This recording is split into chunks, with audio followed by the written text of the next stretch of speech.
Satisfied your cravings, ika nga mga kahomies. Samahan nyo ako din sa Anlisang Gyupsalan sa Barangay Dara sa Tanawan.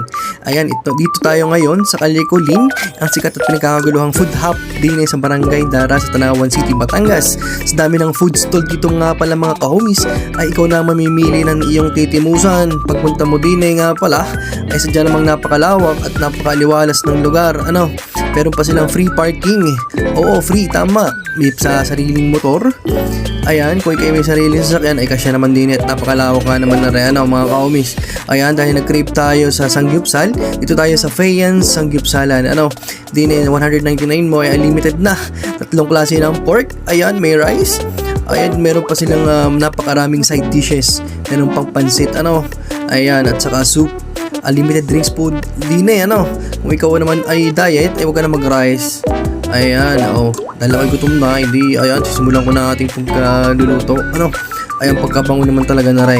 Yung cheese naman talaga nagpapasarap din ng mga kahomies. Ayan, unang subo natin. Tingnan natin, timusan natin kung masarap nga naman na rin. Aba, ay sadya naman, ay sulit ang bayad mo din ng mga kahomies. Bawala mag-leftover at hindi babayaran mo, Ayan, at dahil nga tayo nabusog at ang ating tiyan ay malaki, ulam tayo ng lemon juice, Salamat mga kahomies sa ating panonood. Ayan, patuloy niyo akong suportahan mga kahomies sa mga susunod pang videos. Paano ba yan? Salamat mga kahomies, thank you!